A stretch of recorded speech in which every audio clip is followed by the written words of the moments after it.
primeiro lugar, que já foi dito, mas eu quero reforçar, essa falsa ideia de que se tem uma proposta de reforma trabalhista. A palavra reforma, no campo da política, ela se coloca a partir do movimento operário europeu, no final do século XIX e início do século XX. A palavra reforma vinha de uma discussão muito séria do movimento operário, que era reforma ou revolução. E a palavra reforma tinha o sentido, o significado de modificar questões do capitalismo para poder atender necessidades dos trabalhadores, do movimento operário. Então, a palavra reforma vem desse matriz histórico. No Brasil também foi assim. Foi via movimento operário que a palavra reforma ganhou corpo, até que se consolidou, no período dos anos 60, das reformas de base do governo João Goulart, reforma agrária, reforma de remessas de lucro, uma reforma bancária, com um conjunto de reformas para propiciar que os trabalhadores pudessem ter uma vida decente num capitalismo dependente como é o nosso. Veio uma ditadura militar, um golpe civil militar apoiado pela Fiesp, que financiou a Operação Bandeirante, a Operação Oban, para financiar os porões da ditadura, apoiada pela Fiesp, e, imediatamente, a ditadura surrupiou dos trabalhadores a palavra reforma. A ditadura fez um conjunto de contra-reformas. A ditadura fez uma reforma do setor bancário, que centralizou esse sistema financeiro que está aí hoje, consolidou em 6 bancos, agora já são 5, consolidou uma concentração violenta do sistema bancário, fez uma reforma agrária, no sentido mais atrasado que tem, que é de manter a estrutura latifundiária e colocar recursos pesados do Estado para desenvolver tecnologia para o latifúndio, na mão do latifúndio. Fez uma reforma trabalhista também. Em 1966, 2 anos depois do golpe militar, o que a ditadura fez? A ditadura acabou com a estabilidade de emprego. Então, esse papo da Fiesc, FEComércio, Fiesp, CNI, de que a legislação trabalhista ela é uma legislação atrasada, é uma legislação antiga, arcaica, do período Vargas, mais uma mentira que é contada para a população brasileira. Porque na ditadura militar se fez uma reforma trabalhista profunda que modificou um dos pilares da CLT, que era a estabilidade de emprego. Acabaram com a estabilidade de emprego, criaram o Fundo de Garantia por Tempo de Serviço, jogaram a população trabalhadora na rotatividade do mercado de trabalho brasileiro, que é a maior rotatividade do mundo, que não permite com que o trabalhador consiga minimamente se estabelecer, se firmar raiz num local de trabalho, para poder, aí sim, ganhar melhores salários, e com o FGTS, direcionar os recursos para as grandes obras da ditadura militar. Primeiro, para o BNH, para fazer as grandes obras de habitação da ditadura, como o Complexo da Cidade de Deus, no Rio de Janeiro, aquela belíssima obra que tem no filme lá, Cidade de Deus, que a gente pode ver o que é o programa habitacional dos empresários e do governo militar e agora desse governo que está aí. E depois criaram todas as obras faraônicas que está colocado. Então, o que eu quero tratar quando eu falo disso é de que em toda a crise capitalista, no Brasil, especificamente, mas numa economia periférica como é a brasileira, há um assalto ao fundo de salário dos trabalhadores para recolocar na mão dos empresários, antigamente para capitanear um processo de industrialização. Agora nem isso mais, porque a reforma da Previdência e a reforma trabalhista e todo esse conjunto de ataques violentos contra os direitos dos trabalhadores tem esse papel, que é, como já foi colocado aqui na questão do sistema da dívida pública, é justamente isso. Garantir um assalto ao fundo de salário dos trabalhadores, que a Previdência é salário indireto, e direcionar para o pagamento de juros, amortizações e refinanciamentos da dívida, ou seja, nem mais para promover um processo de industrialização, que é um processo de industrialização que a gente não concorda, que é aquele processo da ditadura, é única e exclusivamente para manter o sistema da dívida pública, que, do fim ao cabo, sustenta o regime de propriedade privada no Brasil. Porque a Fiesc defende, na minha avaliação, a reforma da Previdência não é pela questão de que é preciso fazer uma reforma ou de responsabilidade com o país. Não. Defende porque tem interesse direto, os grandes empresários, porque o sistema financeiro brasileiro, através do que foi as mudanças dos anos 70, que se aprofundaram, ele não é mais um sistema financeiro onde existe essa divisão clara entre o que é capital industrial e o que é capital financeiro. Eu analisei o balanço, hoje saiu o balanço do Grupo Queires, grupo comercial, metade do lucro líquido do Grupo Queires é em títulos da dívida pública brasileira. A Fiesc defende essa proposta porque os grandes empresários, não os pequenos que estão entrando pelo ralo, aí, estão sendo engrupidos pela narrativa que os grandes empresários estão impondo nesse ativismo empresarial que surgiu no Brasil, ganham muito no sistema da dívida pública. E são 5 grandes grupos, não é que são essas 20 mil famílias, são 5 grandes grupos. É o setor banqueiro, claro, os bancos ganham bilhões, é só ver que no período de crise continuam ganhando bilhões. É a grande indústria brasileira, é o grande comércio brasileiro, é o latifúndio brasileiro que financiarizou a terra. A terra hoje é um ativo financeiro e logo está inserido no sistema de valorização financeira, que é o sistema que está assegurado pela dívida pública, assegurado pelo Estado. E são também os grandes monopólios da comunicação, que em todo o seu lucro, lá eu peguei, como a gente tem por dever de ofício no Diese, fazer negociações coletivas com os empresários, a gente acaba analisando algumas questões que são quase que o coração deles, né? O balanço financeiro do Grupo RBS. O balanço financeiro do Grupo RBS, uma parte expressiva do lucro líquido do Grupo RBS está no sistema da dívida pública brasileira. Então, todos os setores empresariais, os grandes setores, porque o pequeno comércio lá do interior do Estado, esse está lascado se passar essa destruição da Previdência, porque ele sim depende da Previdência. Se acabar com a Previdência, vai empobrecer o seu consumidor, ele não tem acesso ao mercado financeiro. Então, me estranha que as entidades empresariais dos trabalhadores, do sistema confederativo dos trabalhadores, defendam esse tipo de proposta, porque vai contra a própria base que eles representam. Defendem unicamente os membros da sua diretoria, que são os grandes empresários, e não a sua base representativa. Então, isso é muito problemático quando a gente pensa num sistema democrático, né? E, aliás, por que nós estamos numa crise profunda do sistema representativo brasileiro também é por causa desses tipos de prática, né? Que se dá no âmbito do parlamento, mas também no âmbito do sistema representativo que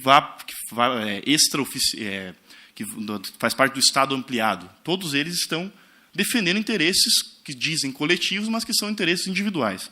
Então, não quero reforçar o porquê que não há déficit, isso já está mais do que evidente, né? O sistema de seguridade social brasileiro é superavitário e é metido à mão no sistema de seguridade social brasileiro desde 1994, com a criação da DRU, que é esse mecanismo nefasto, esse mecanismo que é um elemento de sustentação do Plano Real. E, aliás, o Plano Real só existe, e o empresariado brasileiro só existe por causa do superendividamento do Estado brasileiro. Porque quem financia todo o processo de acumulação de capital no Brasil é o Estado. Então, esse mito liberalóide aí que está na boca de um monte de alienado aí é uma falácia, porque se tirar o Estado, o empresariado brasileiro cai no dia seguinte. Cai o grande monopólio da comunicação, cai o grande monopólio industrial, cai os latifundiários, caem todos nos dias seguintes, porque todos dependem única e exclusivamente, em última instância, alguns mais, outros menos, mas todos, de maneira fundamental, no saque do Estado brasileiro. E o saque do orçamento está naquele gráfico ali que foi colocado. É um saque o que se faz. Metade do orçamento público brasileiro vai para a mão dos detentores dos títulos da dívida pública.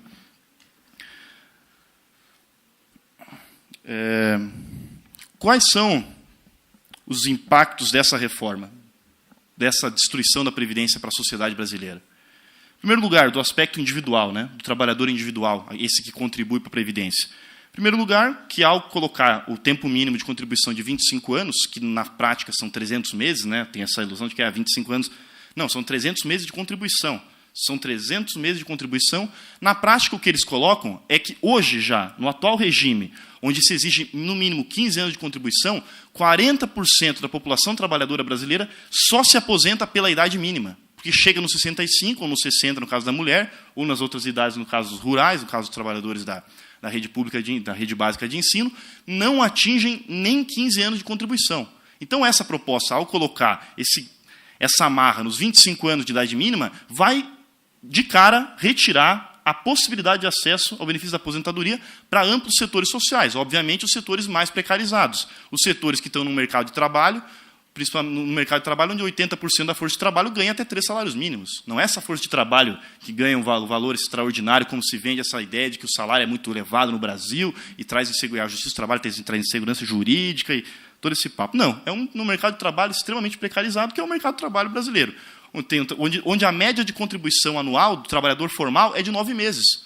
O trabalhador formal contribui, em média, 9 meses. Então, não significa 25 anos. Significam 31 anos de tempo mínimo de contribuição para acessar a Previdência. Se a gente jogar essa média de 9 meses, e projetar ela dentro da estrutura para conseguir. Ou seja, 31 anos é o fim. Se hoje é para 40% aqui na atual conjuntura, imagine numa conjuntura de uma crise que não se resolve, uma taxa de desemprego que só cresce, aprovação do processo de terceirização, aprovação de uma destruição da CLT, quantas pessoas não vão conseguir acessar a Previdência? Vai ser uma hecatombe, é um desastre. Numa sociedade onde 70% das pessoas com idade de aposentadoria, se não fosse o regime da Previdência Social, estariam abaixo da linha da miséria. Não é a Suécia, não estamos falando da Suécia, não estamos falando da Finlândia, não estamos falando da Alemanha, estamos falando do Brasil, um país periférico, um país atravessado pela desigualdade, um país pela desigualdade de classe, pela desigualdade social e pela desigualdade regional, porque isso também pega pesado. 40% na média, mas um estado como o Tocantins, 95% das pessoas só se aposentam por causa da idade mínima. Então estão excluindo 95% das pessoas da possibilidade de acessar o benefício da Previdência. Não é só isso, é o valor do benefício. Reduzem para quem os heróis desses trabalhadores que conseguirem contribuir por todos esses anos vão ter uma redução de em torno de 76% no benefício que vai ser oferido. É um desastre, porque a aposentadoria sustenta, em grande medida, as famílias, o orçamento familiar brasileiro. Para as pequenas cidades, se hoje a gente já tem 50% da população brasileira morando em 26 cidades, imagina o que vai ser com a destruição da Previdência para os pequenos municípios. É o fim dos pequenos municípios brasileiros. É a retomada de um processo de êxodo rural que a gente achava... De êxodo rural não, de migração, porque não tem mais rural no Brasil, né?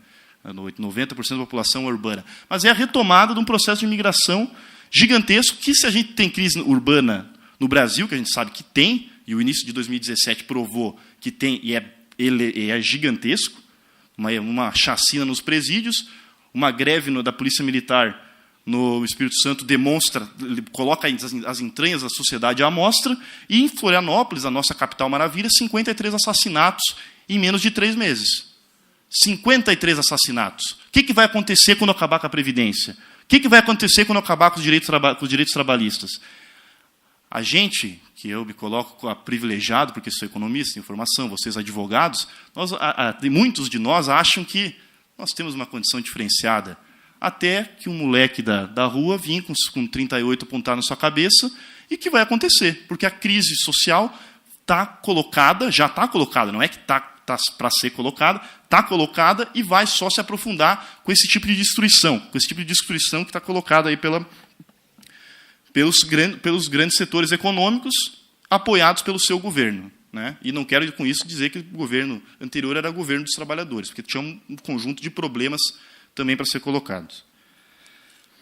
110 milhões de brasileiros dependem da Previdência Social, direta ou indiretamente.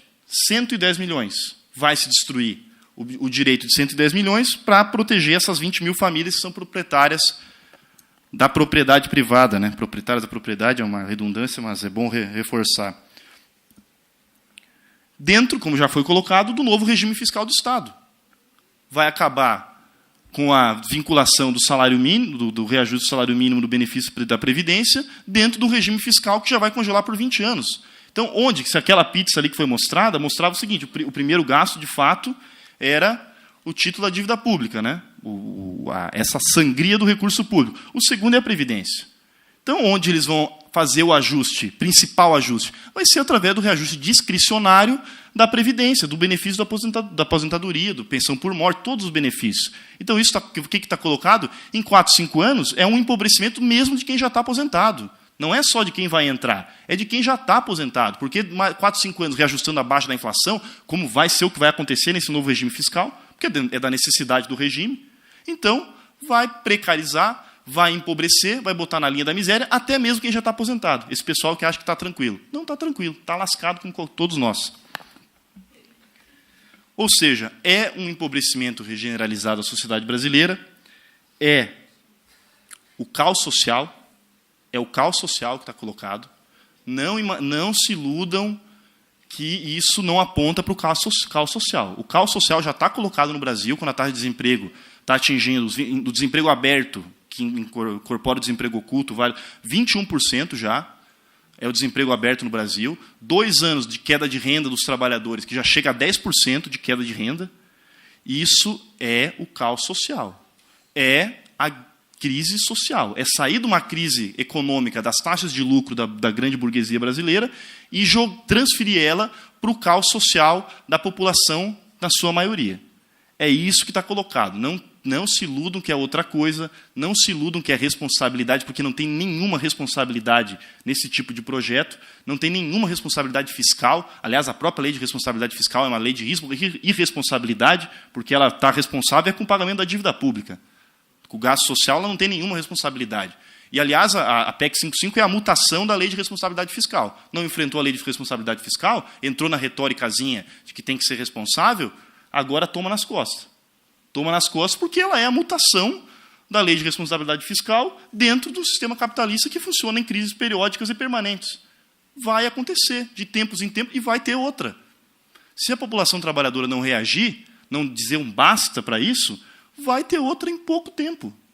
E vai ter outra reforma trabalhista, e assim, de períodos em períodos, nós vamos regredindo, como está colocado, e eu termino por aqui, daí, ao sistema regulatório antecessor aos anos 30 no Brasil. Com uma diferença fundamental. Nos anos 30, 70% da população era rural. Então, numa crise como essa que está colocada, 70% da população produzia a sua galinha, o seu porquinho, a sua horta, e conseguia sobreviver. Hoje, temos 90% da população urbana. Metade dela nas 26 maiores cidades. É jogar o Brasil para o caos social. E nós temos a responsabilidade de dar um basta nisso. Porque não tem mais possibilidade. Temos que retomar um processo de reorganização dos instrumentos de luta da classe trabalhadora e de quem apoia esses instrumentos, como vários advogados comprometidos com a luta dos trabalhadores e com a luta humanitária, né? Porque o que está colocado é isso, é uma luta humanitária, não é nem mais uma luta de categoria, é uma luta humanitária no Brasil. Temos que retomar...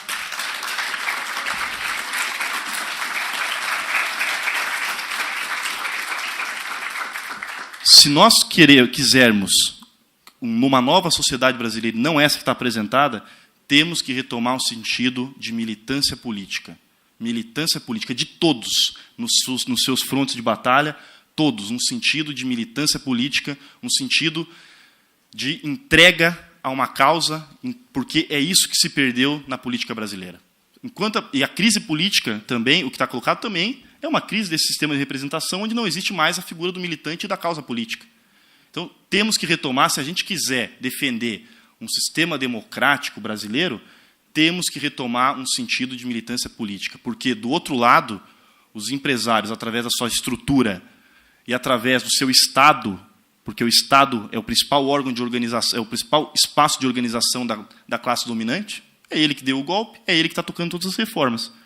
Os empresários só ficam pressionando, mas quem faz, quem executa, é o Estado. Então, temos que retomar esse estudo profundo sobre a realidade brasileira, porque essa luta que está colocada agora não é uma luta que termina com a aprovação ou não da reforma da Previdência. É que nem uma baleia, tem uma metáfora, né, do George Orwell, que nem uma baleia. A baleia está vindo para engolir a gente. A baleia está vindo para engolir a gente. Vamos lutar desesperadamente para derrotar ela por fora dela. Mas se ela engolir a gente com toda a força que a gente acumular nessa luta, a gente explode ela por dentro. É isso que vamos explodir essa baleia.